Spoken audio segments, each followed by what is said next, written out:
Hello दोस्तों, आज की इस नए लेक्चर में हम लोग डिस्कस करेंगे फिर से प्रॉपर सबसेट, जो कि पिछले लेक्चर में हम लोग डिस्कस किए थे सबसेट तक। ठीक है ना। तो अब इसमें हम लोग पढ़ने वाले हैं प्रॉपर सबसेट। तो सबसे पहले हम लोग डिस्कस करेंगे कि प्रॉपर सबसेट होता क्या है। ठीक है ना। तो सबसे पहले इसका डेफिनेशन देखते हैं। If set A is a subset of B, okay, means A is a subset of B but A is not equal to B. इसका मतलब क्या हुआ? A is not equal to B का मतलब ये हुआ कि number of elements in set A and number of elements in set B दोनों क्या होगा? इक्वल नहीं होगा। ठीक है ना। Then set A is called proper subset of set B. ठीक है। आई होप आपको ये चीज समझ में आ रहा होगा। जैसे कि मान लीजिए कि सेट ए में जो है एलिमेंट्स, जो सेट ए का एलिमेंट्स है 1 2 और 3। ठीक है, 1 2 3। In the same way, number of elements in set B is 1 2 3 4 6, 1 2 3 4 5 6, या 1 2 3 4 5 ले लीजिए। ठीक है ना। अब देखिए नंबर ऑफ एलिमेंट्स यहाँ पे कितना है? 3 है। यहाँ पे number of elements in set B क्या है? 5 है। इसका मतलब ये हुआ कि ए और बी जो है एक दूसरे के बराबर नहीं है। ठीक है ना। A is a subset of B but A is not equal to B, then we can say this is called proper subset of set B. A is a proper subset of set B. ठीक है। I hope आपको ये चीज समझ में आ गया होगा। अगर तो आप पूछेंगे अगर ए और बी बराबर हो गया और ए सबसेट है बी का, तो क्या होगा? if I am writing here, if A is a subset of B, okay, and A is equals to B, number of elements भी सेम हो गया और A जो है सबसेट है B का और नंबर ऑफ एलिमेंट्स सेम हो गया, देन इसको क्या बोलेंगे? इसको बोलेंगे इम्प्रॉपर सबसेट। Improper subset. ठीक है। आई होप आपको ये चीज समझ में आ रहा होगा। कहने का मतलब ये है कि सेट ए जो है सेट बी का सबसेट है। ठीक है। और A number of element set A और सेट बी के अंदर जो है इक्वल नहीं है, तो हम लोग बोलेंगे कि ये सेट ए जो है वो प्रॉपर सबसेट है किसका? सेट बी का। बट अगर ऐसा हो कि सेट ए जो है सबसेट है बी का, लेकिन ए और बी जो है सेम है, ठीक है ना, तो उसको हम लोग बोलेंगे इम्प्रॉपर सबसेट, जिसको हम लोग डिनोट करते हैं ऐसे। इसको कैसे डिनोट कर दिया जाता है इम्प्रॉपर सबसेट को?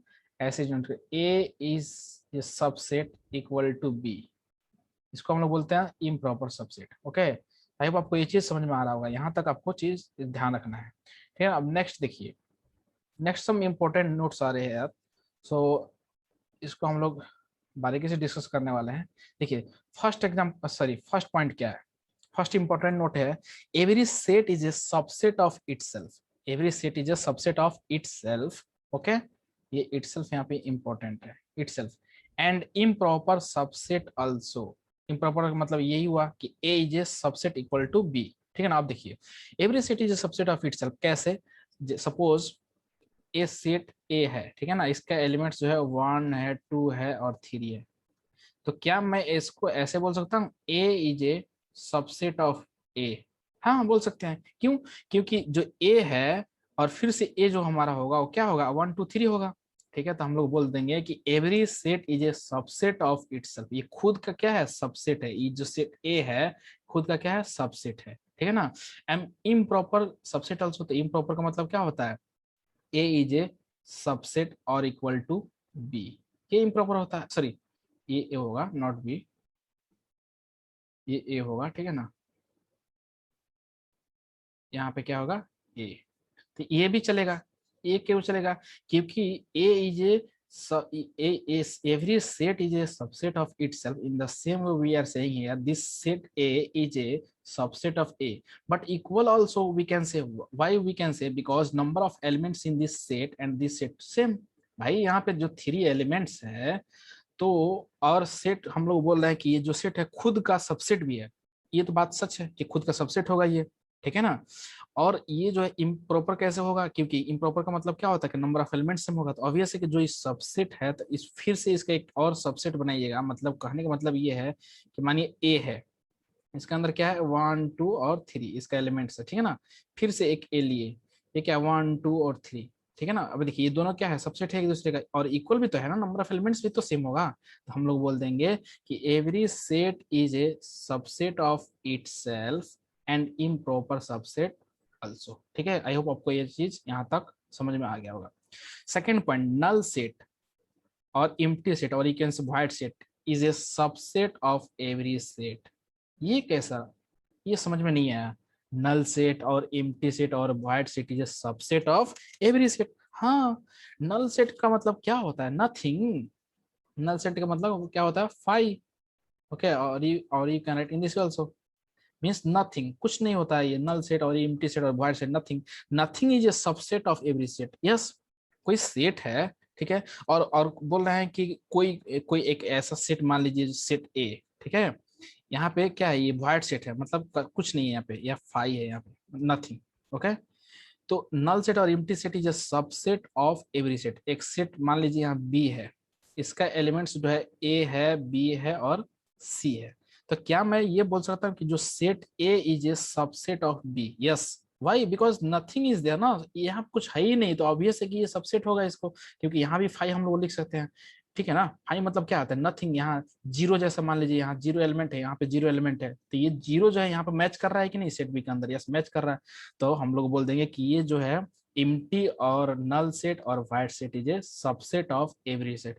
कोई भी सेट हो उसका सबसेट जो होता है क्या होता है, नल सेट होता है। नल सेट जो होता है उसका सबसेट होता है उस सेट का। मान लीजिए कि एक सेट है ए, ठीक है ना, जिसका elements A B C D E F G H, ठीक है ना, और एक सेट बी ले रहे हैं जिसमें कुछ एलिमेंट नहीं है, नल सेट, ठीक है ना। तो जो सेट बी जो है नल सेट है, जो सेट बी है वो नल सेट है, ठीक है ना, वो क्या होगा, उस सेट ए का सबसेट होगा। क्यों? क्योंकि उसके अंदर तो कुछ है ही नहीं, तो ऑब्वियस है कि वो सबसेट होगा। आई होप आपको ये चीज यहाँ तक समझ में आ रहा होगा, ठीक है ना। अब चलिए नेक्स्ट आगे की तरफ अब मूव करते हैं। Power set. पावर सेट क्या होता है, ठीक है, देखते हैं कि पावर सेट क्या होता है। Power set collection of all subsets, collection of all subsets and it is denoted by p of a। ये ध्यान में रखना आपको कि पावर सेट को कैसे डिनोट करते हैं, p of a, capital p of a, ठीक है ना।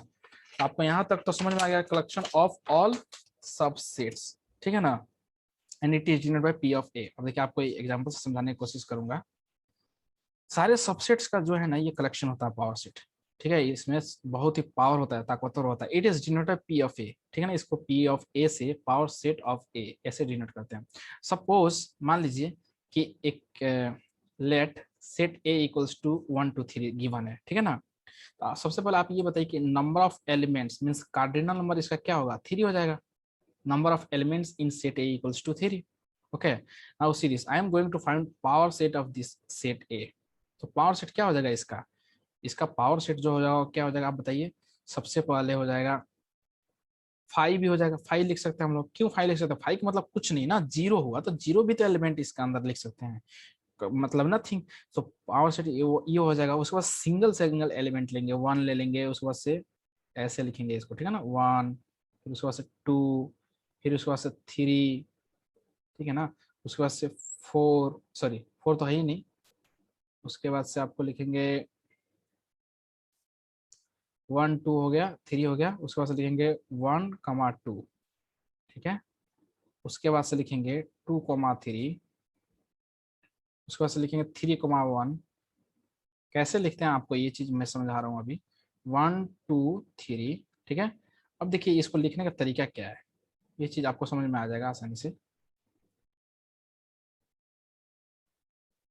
देखिए ये कितने एलिमेंट्स हैं यहाँ पे, थ्री एलिमेंट्स है, वन टू थ्री। अब हमें पावर सेट बनाना है तो हम कैसे लिखेंगे, फाइव मतलब नथिंग, उसके पास वन सिंगल सिंगल। देखिए मान लीजिए आपको कहीं जाना है, ठीक है ना, और आपके पास मतलब तीन लोग हैं, ठीक है, और कहीं जाना है, किसी रेलवे स्टेशन में जाना है या किसी मार्केट जाना है, ठीक है। तो आपके पास तीन तरीका है, या तो आप लोग सिंगल सिंगल चले जाइए, या दो दो का पेयर बना के चले जाइए, या तीन लोग एक साथ चले जाइए। तो same as it is we are doing here, see this here, what we are going to do, see this here. Single single वाले भेजते हैं इसको, वन हो गया, टू गया, उसके बाद थ्री गया, उसके बाद पेयर वाइज जाएगा, one two, two three, three one, उसके बाद एक साथ चला जाएगा वन टू थ्री, ठीक है। और ये five, five five is a subset of every set, okay, तो 5 भी यहाँ पे आएगा। अब देखिए टोटल नंबर ऑफ एलिमेंट्स यहाँ पे कितना है, 1 है, 2 है, 3 4 5 6 7 8, ठीक है ना। Here here P of A, power set of this set A will be 2 raised to the power 3, means 8 elements। आप इससे एग्री हैं कि नहीं? कैसे? सीधे से देखिए यहाँ पे कितना एलिमेंट्स है, टोटल 8 है। और यहाँ पे कितना, ये कितना है, कितना एलिमेंट्स है सेट ए के अंदर, 1 2 3, तो हम लोग लिखेंगे 2 रेस्ट टू द पावर 3। अगर यहाँ पे 4 एलिमेंट्स होता तो हम लोग लिखते हैं 2 raised to the power 4, means 16 element. यहाँ पे 3 है तो हम लोग लिखेंगे 2 raised to the power 3, means 8 elements. Okay, so I hope आपको ये चीज समझ में आ रहा होगा, ठीक है ना। अब इससे रिलेटेड जो भी नोट्स है, सम इंपॉर्टेंट पॉइंट्स है, उसको हम लोग अभी लिखने वाले हैं, ठीक है। चलिए देखते हैं। सबसे पहला पॉइंट देखिए, सबसे पहला पॉइंट क्या बोलता है, इसको देखिए। सबसे पहला पॉइंट है, if A has N elements, a set A, एक सेट ए है, उसके पास एन एलिमेंट्स है, then power set P of A will have 2 raise to the power N elements. अभी तो हम लोग देखे कि एक सेट ए था, उसके बाद 3 एलिमेंट्स था, 1 2 3, तो उसका पावर सेट क्या आया, तो उसका पावर सेट क्या आया, 2 raise to the power 2 raise to the power, यहाँ पे एलिमेंट्स कितना, 3, so 2 raise to power 3 means 8 elements आया। In the same way if a set A है, ठीक है, और इसके पास n एलिमेंट्स है, कितना एलिमेंट्स, n, ठीक है ना। तो क्या हो जाएगा, कितना नंबर, पावर सेट का एलिमेंट्स कितना हो जाएगा, पावर सेट विल हैव कितना हो जाएगा, 2 raise to the power n elements. Simple, set A के अंदर जितना एलिमेंट्स हो जाएगा, तो पावर सेट फाइंड करने के लिए कितना हो जाएगा, 2 raise to the power n elements. अगर 5 अगर एलिमेंट सेट बी, सपोज एक सेट बी है, मान लीजिए एक सेट बी है, यहाँ पे जो एलिमेंट्स है, ए है, बी है, सी है, डी है और ई है, 5 एलिमेंट्स है, और हमें फाइंड करना है power set of this set B, power set of set B means P of B, then what will do, so total number of elements will be 2 raise to the power 5। इसका मतलब ये होगा कि 32 elements यहाँ पे possible होगा, ठीक है ना। हम लोग 32 तरीके से लिख सकते हैं। तो आपको ये चीज समझ में आ गया होगा कि अगर n एलिमेंट्स होगा 2 रेज़ टू पावर 3, 3 एलिमेंट्स होगा तो power set of that set B will be 2 raise to the power n, 3 2 raise to power 3। 5 elements अगर सेट ए के अंदर है तो हम लोग लिखेंगे P of A will be 2 raise to the power 5। I hope आपको ये चीज यहाँ तक समझ में आ गया होगा। नेक्स्ट पॉइंट देखिए, power set of A, power set of A given set is always non void. Obvious, power set तो हमेशा नॉन वॉइड ही होगा, ठीक है ना। अगर वॉइड हो गया तो फिर आप कैसे फिर फाइंड करेंगे, ठीक है ना। कम से कम एक एलिमेंट तो होगा ही होगा उसके अंदर, ठीक है ना, कम से कम एक एलिमेंट तो होगा ही, ठीक है ना। क्योंकि अगर अगर 0 एलिमेंट भी है तो फिर भी आपका पावर सेट क्या आएगा, सीधे कैसे आप समझिए इस बात को, power set of A given set is always non void. कैसे समझिए, समझिए कि मानिए कि एक सेट ए है, ठीक है, और इसके अंदर कुछ भी एलिमेंट नहीं है, 5 है, 5 मतलब नथिंग, नल सेट है, ठीक है ना। अगर और हमको क्या करना है, पावर सेट फाइंड करना है इसका, इस सेट का पावर सेट फाइंड करना है, तो क्या आएगा हमारा answer, 2 raise to the power, यहाँ पे क्या है, नथिंग है, no element, 0, so 2 raise to power 0 and 2 raise to power 0 will be 1, so 1 element आ गया। समझ रहे हैं आप बात को, करना क्या है, तो यहाँ पे क्या कर रहे हैं हम लोग, सॉरी, तो सेकंड पॉइंट क्या, power set of A given set is always non void. Minimum तो 0 एलिमेंट हो ही सकता है एक किसी भी सेट के अंदर, मतलब नॉन वॉइड होगा। मैक्स मिनिमम मींस इससे इससे ज्यादा तो हो नहीं, मैक्सिमम जो हो, मतलब सॉरी मिनिमम जो किसी सेट के अंदर एलिमेंट्स जो होगा क्या होगा, 0 हो सकता है। और उसका पावर सेट निकाल रहे हैं तो 1 एलिमेंट आ रहा है, यानी कि पावर सेट जो होगा हमेशा क्या होगा, नन वॉइड होगा, कभी खाली नहीं होगा, मिनिमम 1 आंसर तो आएगा ही आएगा, ठीक है ना। चलिए अब नेक्स्ट एग्जाम्पल की तरफ मूव करते हैं। नेक्स्ट एग्जाम्पल है यहाँ पे स्टेट ट्रू और फॉल्स स्टेटमेंट, हमें बताना है कि ट्रू कौन है फॉल्स कौन है, ठीक है ना। तो चलिए बात करते हैं यहाँ पे, जैसे कि सबसे पहला एग्जांपल है सेट ए गिवन है यहाँ पे, ठीक है, सेट बी गिवन है, then we have to say A is a subset of B और नॉट। ये स्टेटमेंट जो है ट्रू है और नॉट, ट्रू है और फॉल्स है, A is a subset of B, is it true और not. So see this here, A के अंदर कौन सा एलिमेंट है, 1 है, 3 है, 4 है, 5 है, सो ये 1 जो है इसके अंदर मैच कर रहा है, yes, this 3 is belonging to set B, this 5 is belonging to set B, but this 4 does not belong to set B. So we can write here 4 is not belonging to set B. That's why that's why we can say this is not a subset of B. So ये condition कौन सा हो जाएगा, क्या हो जाएगा, false. False हो जाएगा, क्यों हो जाएगा, क्योंकि सेट ए यहाँ पे बोला है कि A is subset of B. A subset है बी का, इसका मतलब क्या होता है कि ए के सारे एलिमेंट्स जो है सेट बी के एलिमेंट्स से मैच करना चाहिए। तो देखिए 1 तो कर रहा है, 3 भी कर रहा है, 5 भी कर रहा है, लेकिन 4 जो है बिलोंग नहीं कर रहा सेट बी के एलिमेंट से, मैच नहीं कर रहा है, तो ऑब्वियस है कि ये सेट ये A is not a subset of B, false condition. Second point A given 1 3 5 7, ठीक है, सेट बी है 1 3 5 7, then A is subset of B, ये फॉल्स है। ये बड़ी इंपॉर्टेंट है, ये समझने की बात है, ठीक है ना। सेट ए जो है ये है, सेट बी ये है, और ये जो है कैसे, अब देखिए इसको समझने की कोशिश कीजिएगा। A is a subset of B, ये कह रहा है कि ये है is a subset of B, तो ए 1 तो मैच कर रहा है, ठीक है, 1 भी मैच कर रहा है, सही है, 3 भी मैच कर रहा है, सही है, 5 भी मैच कर रहा है, ये भी सही है, 7 भी मैच कर रहा है, ये भी सही है। तो सर ये ऐसे कैसे, सर आप तो बोले थे कि all the elements of set A is belonging to all the elements, sorry, set B, and all the elements, अगर सारे एलिमेंट सेट ए के अगर मैच करता है सेट बी से, तो हम लोग बोलेंगे कि A is a subset of B. तो यहाँ पे क्यों नहीं है, ये कंडीशन फॉल्स है या ट्रू है, तो ये कंडीशन जो है फॉल्स होगा। कैसे होगा मैं आपको समझाऊंगा यहाँ पे कैसे फॉल्स होगा, समझने की कोशिश कीजिएगा। Because A is a subset of B, okay, and A is equal to B also ना।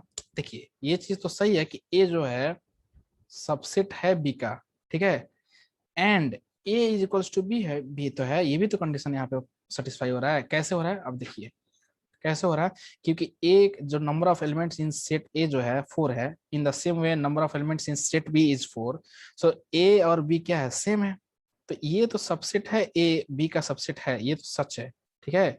लेकिन ए और इक्वल टू बी भी तो है ना, ए और बी दोनों सेम भी है, so it should be, so it should be A is subset equal to B, means improper subset है ये, ठीक है ना। सबसेट भी है और इक्वल भी है, तो हम लोग ऐसे लिखेंगे, ठीक है ना, इसको बोलेंगे इम्प्रॉपर सबसेट। आप डायरेक्टली ऐसे नहीं बोल सकते कि ये, ठीक है ना, ये फॉल्स है, तो ये कंडीशन क्या हो गया, फॉल्स हो गया, क्योंकि सबसेट नहीं है सिर्फ, ये सबसेट और इक्वल भी है, ठीक है ना। आई होप आपको ये चीज यहाँ तक समझ में आ गया होगा। अब चलिए ये देखते हैं, how many elements has set P A, how many elements has set P of A, ठीक है ना, इफ ए इक्वल्स टू 5, ये इंपॉर्टेंट है।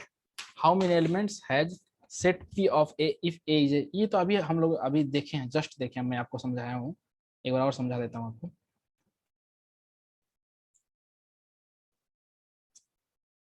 जैसे कि हाँ, हमारा जो एग्जांपल था वो क्या था, मैं बताता हूँ आपको। जैसे मैं लिखा था, how many elements has set P of A if A equals to 5, A का वैल्यू जो है 5 दिया है, मतलब 5 एलिमेंट्स है इसके अंदर, ठीक है ना।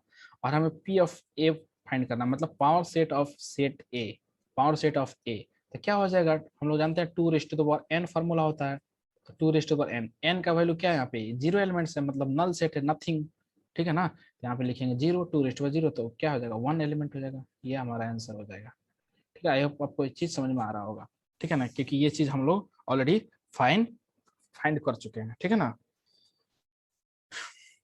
तो चलिए अब अगला, तो पी ऑफ ए का यहाँ से वैल्यू क्या हो जाएगा, पी ऑफ ए जो हो जाएगा वो क्या हो जाएगा, 5, एक ही एलिमेंट आएगा इसका आंसर, ठीक है ना। अब चलिए नेक्स्ट बात करते हैं, यूनिवर्सल सेट। देखिए यूनिवर्सल सेट क्या होता है, सबसे पहले इसको समझने की कोशिश कीजिएगा कि यूनिवर्सल सेट क्या होता है। This is the this is the super set of all the set. Universal set जो होता है सबका सुपर सेट होता है, ठीक है ना, सारे जो सेट्स होते हैं उसका सुपर सेट होता है। It is denoted by capital you, ये ध्यान में अपने को रखना है कि कैपिटल यू से इसको क्या करते हैं, डिनोट करते हैं, ठीक है ना। It is shown as rectangular box, इसको रेक्टेंगुलर बॉक्स के द्वारा इसको दिखाया जाता है, ठीक है ना। जैसे कि मैं आपको दिखा रहा हूँ यहाँ पे,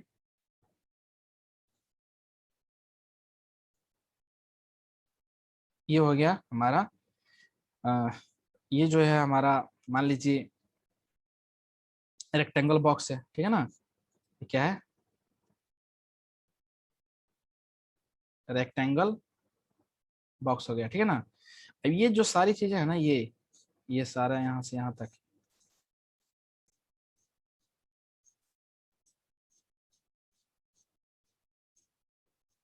ये सारी चीज जो है यहाँ पे क्या है, ये जो है यू, ये यू, यू हो गया, ये पूरा यू हो गया। यू का मतलब यूनिवर्सल सेट, इसको कैपिटल यू से डिनोट किया जाता है, ठीक है ना, कैपिटल यू से डिनोट किया जाता है। तो ये क्या हो गया, ये पूरा यूनिवर्सल सेट हो गया। और इसको also, it is also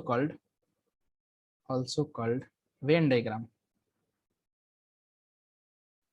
Venn diagram, ठीक है, इसको वेन डायग्राम भी कहते हैं, ठीक है ना। तो ये सारा जो है इस रेक्टेंगल बॉक्स के अंदर जो भी सारे चीज जो आते हैं सब क्या है, यूनिवर्सल सेट है, ठीक है ना। इसको कैपिटल यू से डिनोट करते हैं, रेक्टेंगल बॉक्स द्वारा इसको दिखाया जाता है। आई होप आपको ये चीज यहाँ तक समझ में आ रहा होगा, आगे और क्लियर हो जाएगा नेक्स्ट पेज पे। देखिए अब हम लोग डिस्कस करने वाले हैं टाइप्स ऑफ सेट्स, ठीक है। क्या करने वाले हैं, डिस्कस टाइप्स ऑफ सेट्स, ठीक है ना। तो टाइप्स ऑफ सेट में हम लोग क्या क्या डिस्कस करेंगे, हम लोग सबसे पहले देखेंगे इसमें कि एक्चुअली टाइप्स ऑफ सेट्स के अंदर क्या होता है, सेट्स क्या होता है इसके अंदर। देखिए मैं पढ़ा रहा हूँ यहाँ पे एक्चुअली, सेट्स होता है कि actually there are three representation, there are three representation, there are three representations, ठीक है ना, there are three representations, okay. ये तीन रिप्रेजेंटेशन होता है सेट के अंदर। एक ये होता है, ये बहुत इंपॉर्टेंट टॉपिक है यहाँ से, ठीक है ना। एक ये होता है और एक ये नोटेशन होता है। देयर आर थ्री रिप्रेजेंटेशन, ये वाला एक, इसको बोलते हैं क्लोज ब्रैकेट, इसको बोलते हैं ओपन ब्रैकेट, इसको बोलते हैं कर्ली ब्रैकेट, ठीक है। अब हम लोग एक एक करके डिस्कस करने वाले हैं कि किसको क्या बोलते हैं, अब डिटेल में हम लोग जाएंगे, ठीक है ना। तो आप चीजों को देखते रहिएगा। Types of sets, types of sets, पहला जो है हमारा डिस्क्रीट सेट है। डिस्क्रीट के मतलब हम लोग जानते हैं कि टूटा हुआ, ठीक है ना।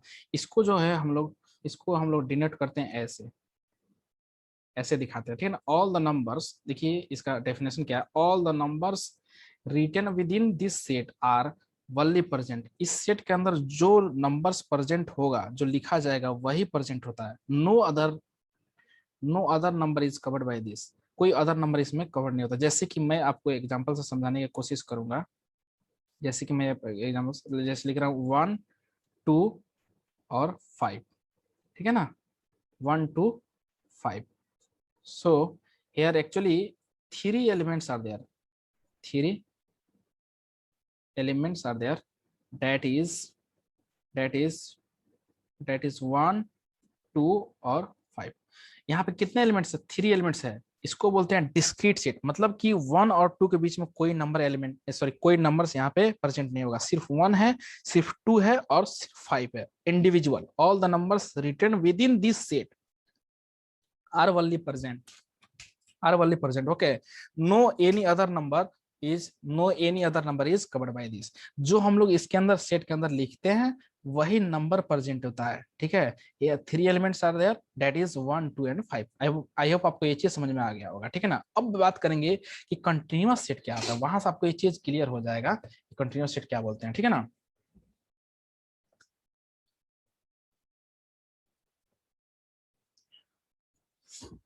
देखिए कंटिन्यूअस सेट क्या होता है, एक्चुअली कंटिन्यूअस सेट एक ये होता है, ये रिप्रेजेंटेशन होता है, एक और होता है ये, इसको हम लोग बोलते हैं क्लोज ब्रैकेट।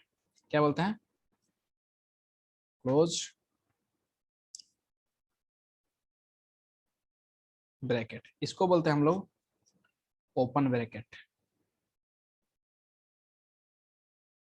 ओपन ब्रैकेट बोलते हैं, ठीक है ना।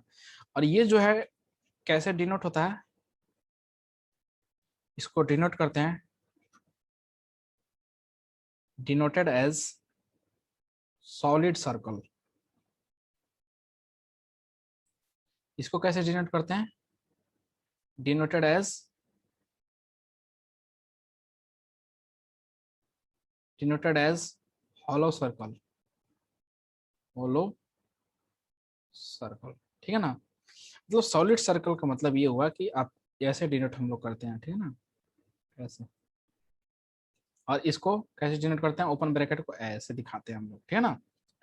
तो ये क्या है, क्लोज ब्रैकेट होता है, ये ओपन ब्रैकेट होता है। इसको हम लोग डिनोट करने का ये होता है सॉलिड सर्कल, इसको बोलते हैं ऐसे, ठीक है ना, मीन्स होलो सर्कल। जैसे कि मैं आपको एग्जांपल से समझाऊंगा यहाँ पे। जैसे कि मैं फर्स्ट एग्जांपल यहाँ पे लिख रहा हूँ। जैसे कि ये हो गया ए बी, ठीक है ना। अब इसको समझाना है तो क्या करेंगे, लिखेंगे ऑल द नंबर्स। और आपको ये भी समझाऊंगा कि इसको क्यों कंटिन्यूअस बोलते हैं। वो तो डिस्क्रीट समझ में आ गया, अब समझ में आ जाएगा दोनों के बीच में डिफरेंस, ठीक है ना। तो all the numbers between A and B, all the numbers between a and b are present, all the numbers between a and b are present, and also a and b are present, a and b are present। कहने का मतलब ये है कि ये A close bracket A and B का मतलब ये होता है कि all the numbers between A and B, A और बी के बीच में सारे जो भी नंबर्स प्रेजेंट है, सारे जो ए और बी के बीच में जितने सारे नंबर आएंगे सारे नंबर्स यहाँ प्रेजेंट है, और ए और बी को भी इंक्लूड हम लोग करते हैं, ठीक है। जैसे मैं आपको एक एग्जांपल से समझाने की कोशिश करता हूँ यहाँ पे।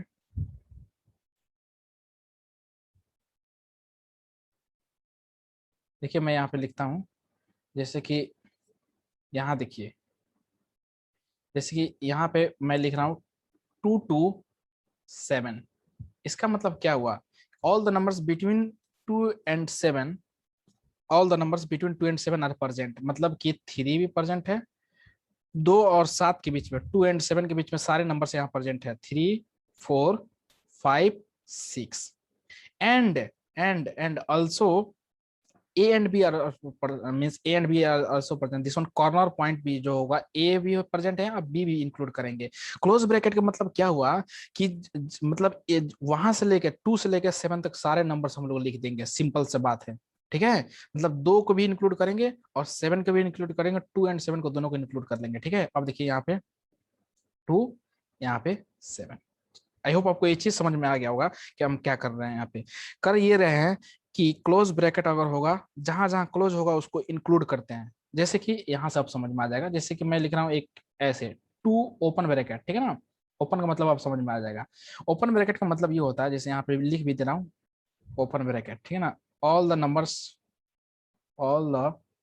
Numbers between A and B are present, between A and B are present. इसका मतलब क्या होता है, ओपन ब्रैकेट का मतलब ये होता है कि all the numbers between A and B are present, A और बी के बीच में जो भी नंबर्स होगा वही प्रेजेंट होगा, उसके अलावा उसको इंक्लूड नहीं किया जाएगा। जैसे कि 2 to 7, ठीक है ना, ओपन ब्रैकेट है, तो इसका मतलब क्या हुआ कि 2 और 7 के बीच में जो भी नंबर्स है वही प्रेजेंट है, 3 4 5 6, बस ये सारे नंबर प्रेजेंट है। लेकिन यहाँ पे क्लोज का मतलब क्या होता था कि 2 को भी इंक्लूड करना पड़ रहा है और 7 को भी इंक्लूड करना पड़ेगा, ठीक है ना। क्लोज में ये फर्क है। जैसे कि फिर से इसी नंबर को लिख रहा हूँ 2 से 7, यहाँ पे डाल लीजिए क्लोज, यहाँ पे डाल लीजिए ओपन। अब इसका मतलब हम लोग समझने की कोशिश करते हैं, ठीक है ना। अब देखिए 2 to 7, इसका मतलब क्या हुआ, सबसे पहले हम लोग लिखेंगे कि 2 and 7 के, क्योंकि ये कंटिन्यूअस सेट है। कंटिन्यूअस का मतलब ये हुआ कि जहां से हम लोग शुरू कर रहे हैं और जहां तक जा रहे हैं उसके बीच में सारे नंबर आएंगे, तो वो कंटिन्यूअस है, ऑब्वियस। अगर आपको किसी एक मार्केट से किसी एक रेलवे स्टेशन दूसरे रेलवे स्टेशन तक कंटिन्यूअसली जा रहे हैं, तो इसका मतलब आप कंटिन्यूअस वो हो गया। लेकिन अगर बीच बीच में रुक के जा रहे हैं तो उसको हम लोग क्या बोलते हैं, जैसे घर जाने के लिए अगर हम लोग लगातार जैसे मानते हैं कि अगर केरला से अगर हम लोग जा रहे हैं घर, ठीक है, अगर हम लोग कंटिन्यूअसली केरला से पटना तक चले गए तो क्या हो जाएगा, हम लोग इसको बोलेंगे कि ये कंटिन्यूअस है, ठीक है ना। लेकिन अगर हम लोग बीच में कंटिन्यूअस जर्नी है, ठीक है ना, अगर बीच में रुकते हुए गए, यहाँ से चले गए चेन्नई, चेन्नई से चले गए हावड़ा, हावड़ा से चले गए पटना, तो इसको बोलेंगे ब्रेक जर्नी, ठीक है ना। तो कंटिन्यूअस जर्नी और ब्रेक जर्नी समझ में आया कि ब्रेक जर्नी का मतलब बीच में रुकते हुए।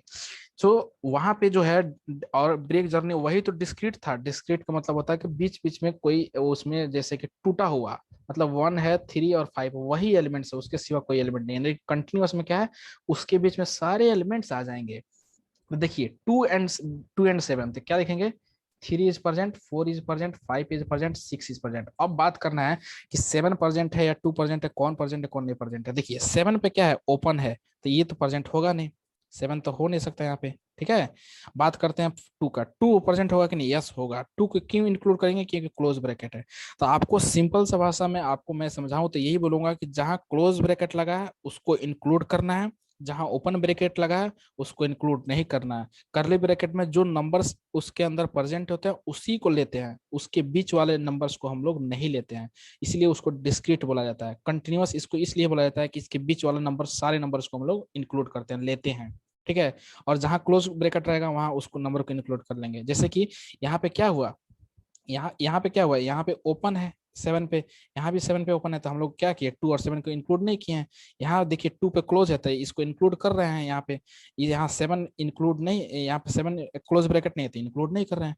ओके, तो आई होप आपको ये चीज यहाँ तक चमक गया होगा कि हम लोग कर क्या रहे हैं, ठीक है ना। अब बात करते हैं हम लोग, अब बात करते हैं हम लोग union of, sorry union on,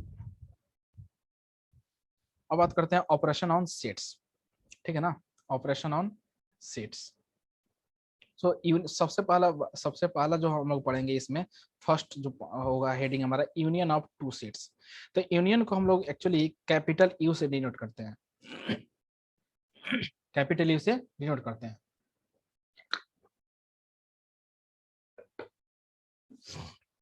कैसे डिनोट करते हैं इसको, कैपिटल यू से डिनोट करते हैं, ठीक है ना।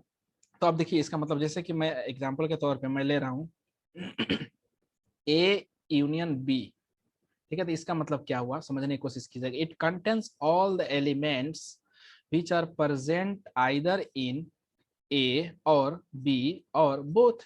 इसका मतलब यही हुआ, ए यूनियन बी का मतलब होता है या तो ए या बी और बोथ, ठीक है ना।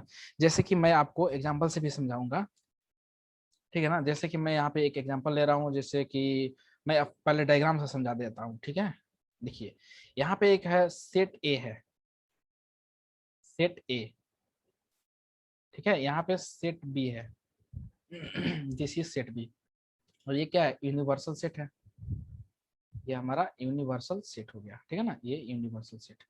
अब देखिए ए यूनियन बी का मतलब ये होता है कि ए से लेके बी तक सारे एलिमेंट्स को हम लोग कवर करेंगे, यानी कि ये भी करेंगे, ये भी करेंगे, ये भी करेंगे, ये भी करेंगे, ये भी करेंगे, ठीक है। ये लेंगे, ये लेंगे, ये लेंगे, ये लेंगे, ए से लेके बी तक सारे को, तो इसी को यूनियन बोलते हैं। यूनियन का मतलब होता है एडिशन, जोड़ना, ठीक है ना। It contains all the elements which are present either in A और बी और बोथ, दोनों को हम लोग जोड़ देंगे तो हमारा काम हो जाएगा, ठीक है ना। ए को भी ले लीजिए, बी को भी ले लीजिए, तो हमारा काम हो जाएगा। तो ये ए यूनियन बी हुआ, ठीक है ना। जैसे कि मैं आपको एग्जाम्पल लेके समझा देता हूँ जिससे क्लियर हो जाएगा। जैसे कि मान के चलिए कि एक सेट ए है, ठीक है, सेट ए है, इसका एलिमेंट जो है 1 है, 2 है, 3 है, ठीक है ना, 1 2 3 और 4 है, ठीक है। सेट बी ले रहा हूँ यहाँ पे, सेट बी, इसका एलिमेंट जो है क्या है, जैसे कि 4 है, 5 है, 6 है, 7 है और 8 है। और हमको ए यूनियन बी लिखना है, तो हम क्या करेंगे, ए यूनियन बी लिखना है, ए यूनियन बी। तो ए यूनियन बी का मतलब क्या होता है, ए से लेकर बी तक सबको लिख दो। तो यहाँ पे सबसे पहले 1 लिखेंगे, 2 लिखेंगे, 3 लिखेंगे, 4 4 2 टाइम्स रिपीट कर रहा था, क्या करेंगे, आपको ऑलरेडी मैं बता चुका हूँ सेट में, रोस्टर फॉर्म में मैं ऑलरेडी एक नोट में पॉइंट लिखवाया था कि we must not repeat any element in roster form. Roster form में हम लोग कोई भी अगर एलिमेंट हो उसको रिपीट करके नहीं लिखते हैं, ठीक है ना, ये रूल्स होता है सेट का।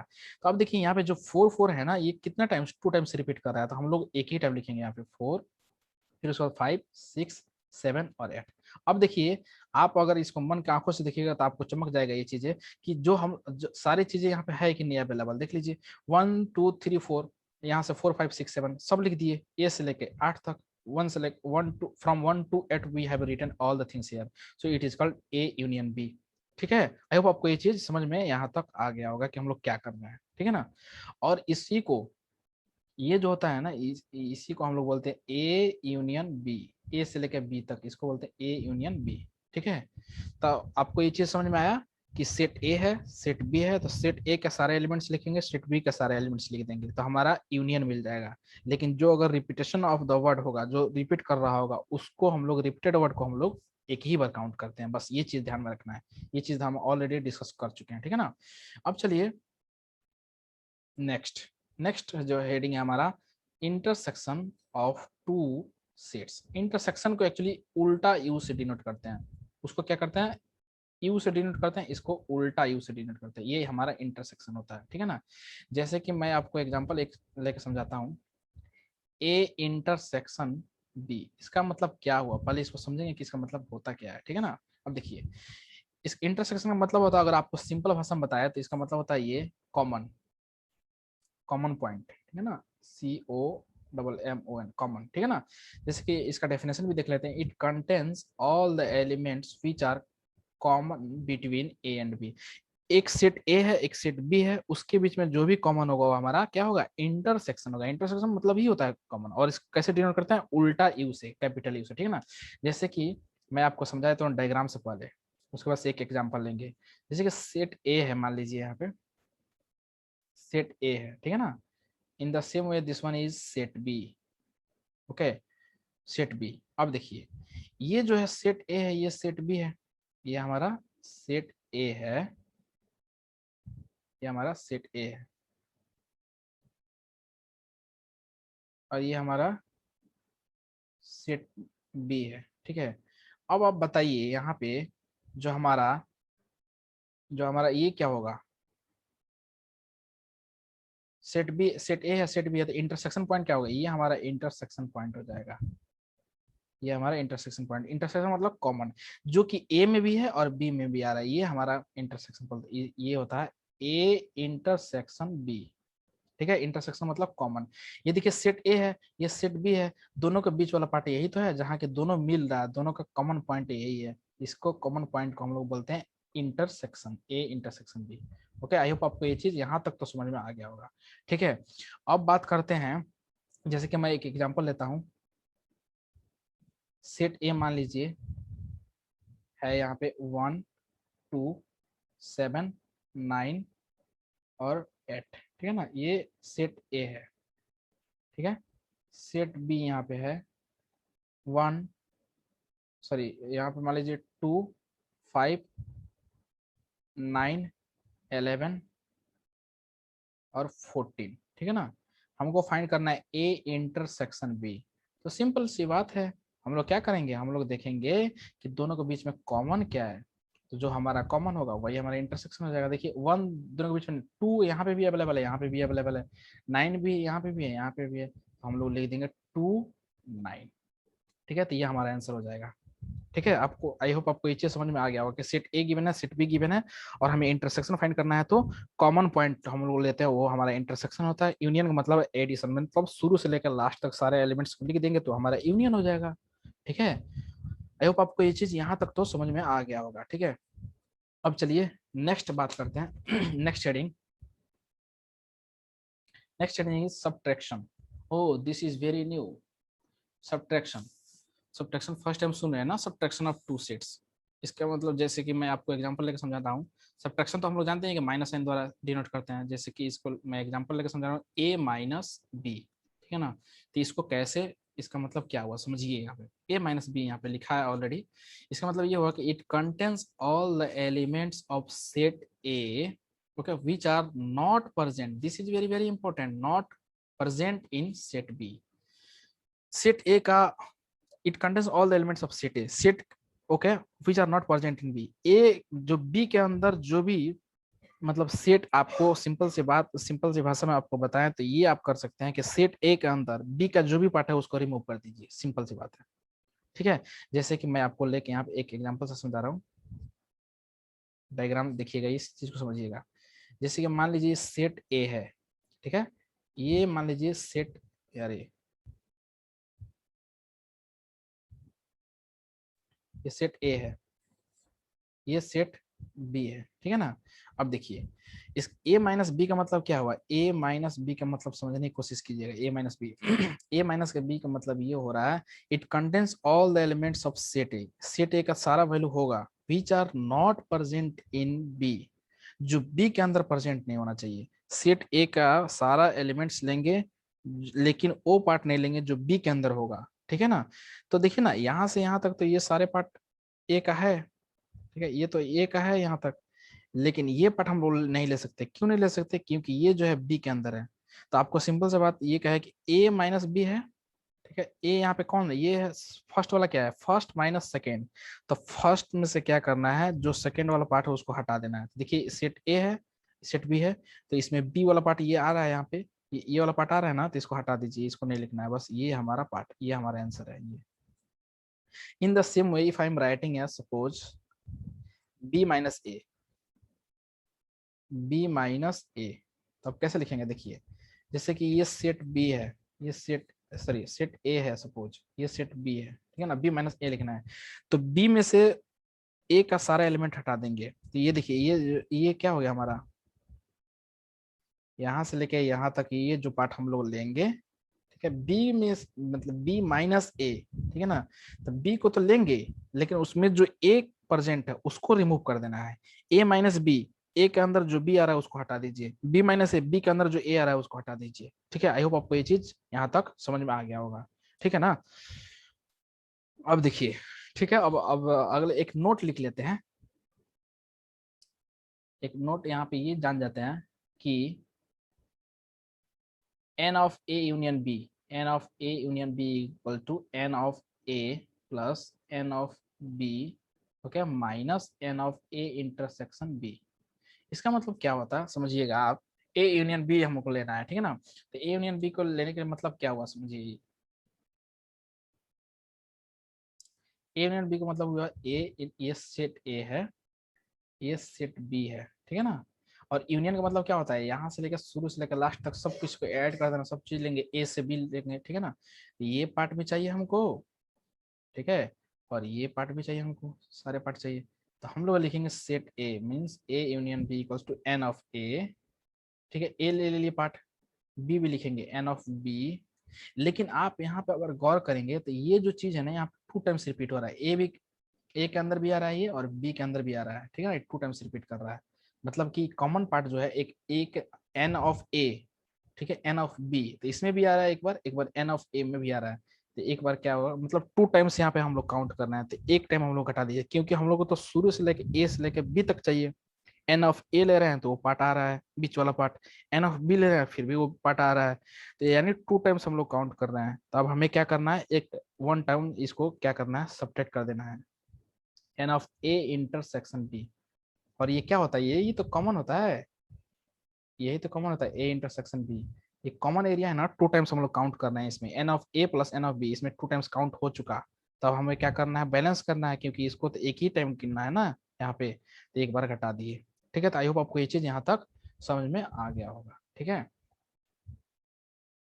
अब बात करते हैं set A and its complements. अब देखिए, ये तो नाम से ही आपको समझ में आ गया होगा, सेट, अगर कोई सेट ए है तो उसका कॉम्प्लीमेंट क्या होगा।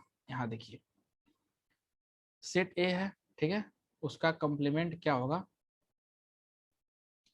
it is this complement is denoted by, first of all we will try to understand what is complement. Actually this is denoted by, complement is denoted by a dash, or sometimes it can be written as like a c, c means complement, a माथे पे सी मतलब कि complement, और dash भी रहेगा तो इसको मतलब होता है कंप्लीमेंट, ठीक है।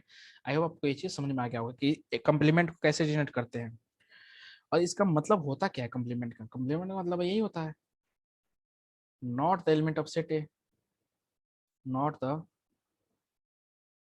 element of set A, ठीक है ना। अब देखिए, जैसे कि मैं आपको एग्जांपल के समझाने की कोशिश करूंगा, यहाँ पे देखिए, जैसे कि मान लीजिए ये यूनिवर्स एक, इसके अंदर एक सेट है, सेट ए, ठीक है ना, सेट ए है, और ये हमारा क्या है, यूनिवर्सल सेट है, ये पूरा जो पार्ट है ये क्या है, हमारा यूनिवर्सल सेट है, ठीक है ना, ये यूनिवर्सल सेट है, यू यहाँ पे लिख देते हैं, यू लिख देते हैं, ये पूरा यूनिवर्सल सेट है। लेकिन ये हमारा क्या है, सेट ए है, सेट ए, ये पार्ट क्या है हमारा, सेट ए है, ठीक है ना, इतना पार्ट। अब देखिए सेट, तो ए डैश क्या होगा, ए डैश ऑब्वियस ये होगा, क्यों होगा, कि ये पूरा पार्ट जो है रेक्टेंगल जो दिख रहा है, इस रेक्टेंगल में से अगर सेट ए को घटा दीजिएगा तो आपका क्या हो जाएगा, कंप्लीमेंट हो जाएगा। कंप्लीमेंट का मतलब क्या होता है, उल्टा, ठीक है ना।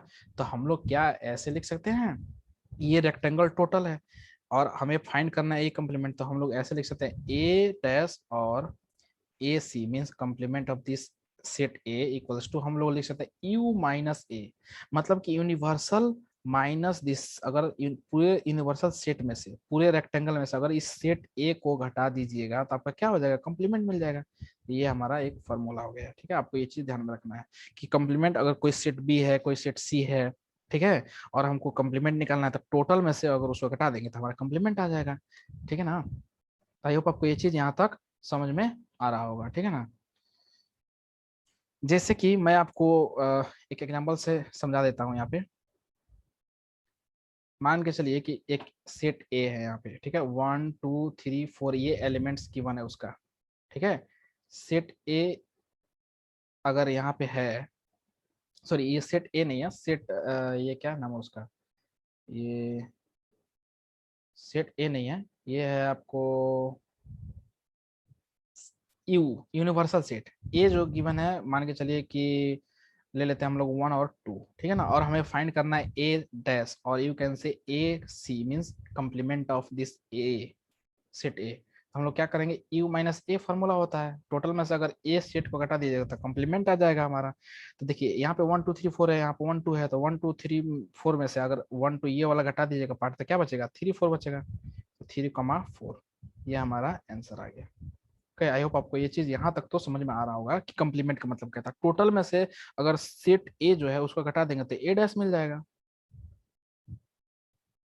Okay, next see this year, now we are going to start Cartesian product of, now we are going to start Cartesian product of sets. This is very very important. Okay, so before starting relation we should study this Cartesian product. Okay, so relation में इसका बहुत use होता है, Cartesian product of sets, तो बहुत important, आपको चीजों को समझना है, ठीक है ना। तो देखिए सबसे पहले हम लोग two non empty set A and B consider कर लेते हैं। Consider two non empty set A and B. अब आप सोच रहे होंगे कि नॉन एम्प्टी ही क्यों, एम्प्टी क्यों ले रहे भैया, जब अगर हम लोग रिलेशन बनाने वाले हैं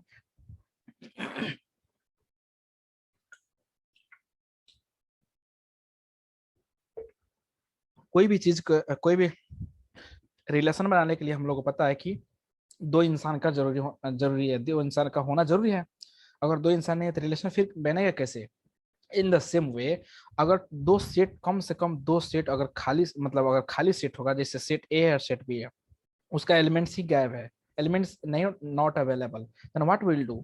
अगर एलिमेंट्स ही अवेलेबल नहीं है तो आप भैया आप रिलेशन कैसे बनाओगे, ठीक है। तो सबसे पहले हम लोग नॉन एम्प्टी सेट, अगर सेट ए है सेट बी है उसमें एलिमेंट्स होना जरूरी है, वो एम्प्टी नहीं होना चाहिए, ये चीज कंडीशन यहाँ पे लागू होगा, ठीक है ना।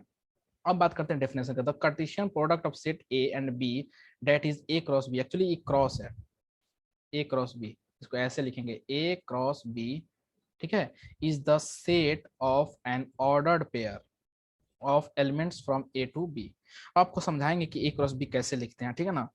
तो देखिए A cross, sorry, from A and B, that is a cross b is equals to a comma b such that a is belonging to set a and this small b is belonging to set b। Okay, तो I hope आपको ये चीज समझ में आ रहा होगा। देखिए A cross B जो है लिखा है, A cross B equals to ए कमा बी, तो ये सेट ए जो है ना यहाँ पे, ये सॉरी एलिमेंट्स ए है जो ये सेट ए को बिलोंग कर रहा है, और स्मॉल बी जो है ये सेट बी को बिलोंग कर रहा है, तो हम लोग लिखेंगे A is belonging to capital A, small B is belonging to capital B. Okay, I hope आपको यहाँ तक तो समझ में आ गया होगा। तो सबसे पहले रिलेशन बनाने के लिए दो नॉन एम्प्टी सेट होना चाहिए, एम्प्टी नहीं होना चाहिए, एम्प्टी बनेगा तो फिर हम लोग कार्टेशियन प्रोडक्ट नहीं बना पाएंगे, इसलिए ये चीज नॉन एम्प्टी लिखना यहाँ पे जरूरी है, ठीक है। अब देखिए, अब बात करते हैं एग्जाम्पल से इसको। तो देखिए सब इस यहाँ पे मैं एग्जाम्पल लेता हूँ, कौन सा, ये कलर सेलेक्ट करते हैं, ठीक है, इसको, हाँ चलिए, जैसे कि मैं बोलूं कि अगर आपको नेक्स्ट पेज पे दिखाता हूँ इसका, ए क्रॉस बी, एक एलिमेंट लेते हैं, जैसे कि मान के चलिए कि फॉर एग्जाम्पल, ठीक है, फॉर एग्जाम्पल यहाँ पे सेट ए गिवन है, एक ले लेते हैं सेट ए, ठीक है ना, जिसका एलिमेंट्स है 1 2 3। सेट बी ले लेते हैं जिसका एलिमेंट है 4 5 और 6, ठीक है ना। अब देखिए हम लोग क्या करने वाले हैं यहाँ पे, हम लोग कार्टेशियन प्रोडक्ट बनाना चाहते हैं इसका। तो समझ मान के चलिए कि ये सेट ए हो गया,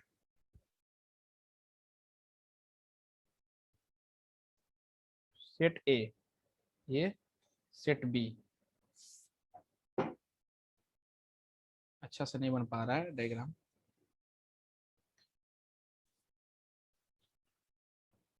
ये सेट ए है, ठीक है, ये सेट हमारा बी है, ठीक है, ये थोड़ा सा छोटा बन गया, अरे यार,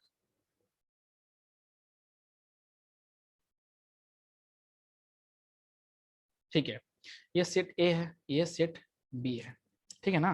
तो यहाँ पे क्या होगा, इसका एलिमेंट्स क्या है 1 2 एंड 3, इसका एलिमेंट्स क्या है 4 5 एंड 6। अब देखिए हमें क्या बनाना है, कार्टेशियन प्रोडक्ट बनाना है। तो कार्टेशियन प्रोडक्ट का मतलब क्या है कि the Cartesian product of the set A cross B that is A cross A and B that is A cross B is the set of ordered pairs of the elements from A and B. देखिए अब कैसे लिखना है, तो देखिए आपको मैं आसान तरीके से समझा देता हूँ कि क्या करना है। यहाँ पे आपको क्या करना है, इस वन को क्या करना है, वन से आपको वन को सबसे कनेक्ट कर देना है, 4 से भी करना है, 5 से भी कनेक्ट होगा ये, और 6 से भी कनेक्ट होगा।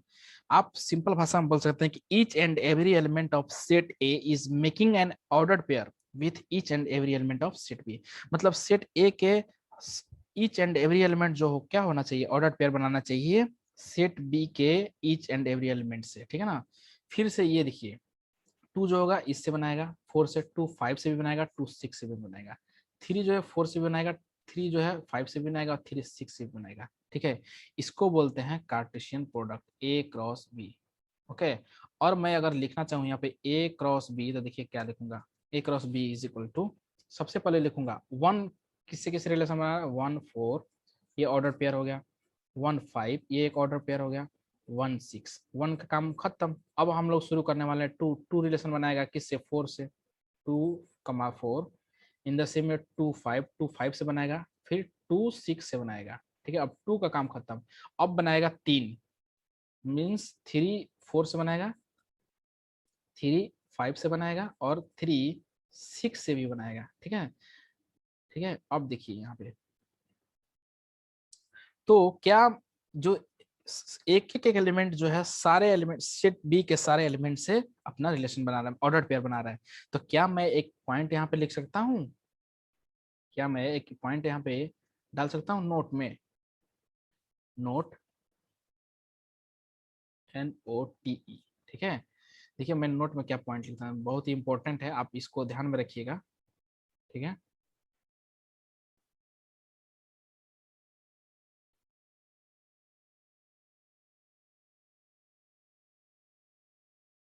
नोट में देखिए क्या लिखते हैं हम लोग, each and every, each and each and every element every elements of set A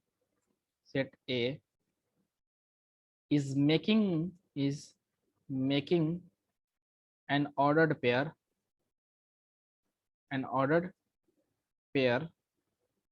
with each and every element of with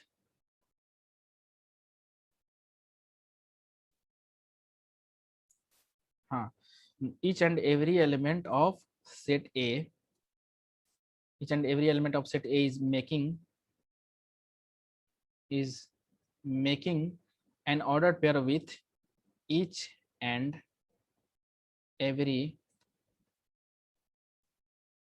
each and every element of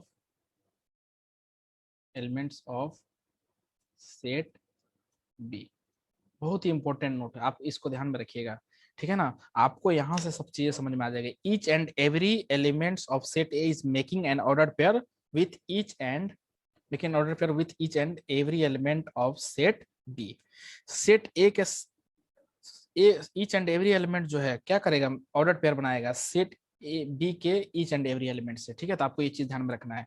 जैसे कि अगर बी क्रॉस ए होता तो क्या करते हैं हम लोग, अगर यहीं पे मान के चलिए बी क्रॉस ए लिखना है हमें, तो क्या करेंगे, देखिए बी क्रॉस ए, अरे यार, अगर हमें बी क्रॉस ए लिखना है तो देखिए क्या करेंगे यहाँ पे, बी क्रॉस ए, ठीक है ना। तो हम लोग क्या करेंगे यहाँ पे बी क्रॉस ए के लिए, बी क्रॉस ए, ठीक है ना। तो बी क्रॉस ए के लिए क्या कर देंगे, सबसे पहले तो उल्टा कर देंगे, ये जो ये बी है, ये हमारा बी है, ये ए है, तो फोर फोर सबसे कनेक्ट होगा पहले, तो 4,1, 4,2, 4,3, ठीक है ना। उसके बाद से 5,1, 5 कनेक्ट होगा सबसे, 5,1, 5,2 और 5,3। अब जो होगा 6 कनेक्ट होगा 1, 2, 3 से, 6,1, 6,2 और 6,3, ये हो गया हमारा बी क्रॉस ए।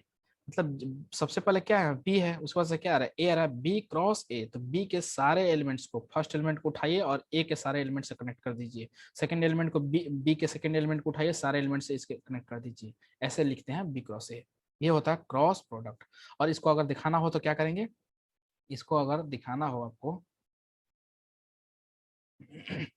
जैसे कि बी क्रॉस ए लिखना है, ठीक है ना, तो आप कैसे दिखाइएगा इसको सेट के फॉर्म में, देखिए ये बी हो गया, ये हमारा ए हो गया, ठीक है ना, ए हो गया, ये बी हो गया, तभी तो बी क्रॉस ए लिखेंगे। सबसे पहले बी लिखेंगे तो बी के क्या एलिमेंट्स है, 4, 5, 6, इसका है एलिमेंट्स 1, 2, 3। तो हम लोग कैसे क्रॉस प्रोडक्ट बनाते हैं हम लोग पता है, तो 4 को पहले कनेक्ट कर देंगे सबसे, 1 से, 2 से कर दिए और 3 से कर दिए। अब 5 को कनेक्ट करेंगे, ठीक है ना, 5 को सबसे करेंगे, 1 से, 2 से कनेक्ट कर दिया और 5 से कनेक्ट कर दिया। अब है 6 को कनेक्ट कर देंगे सबसे, 6 को 1 से, 6 को 2 से एंड 6 को 3 से।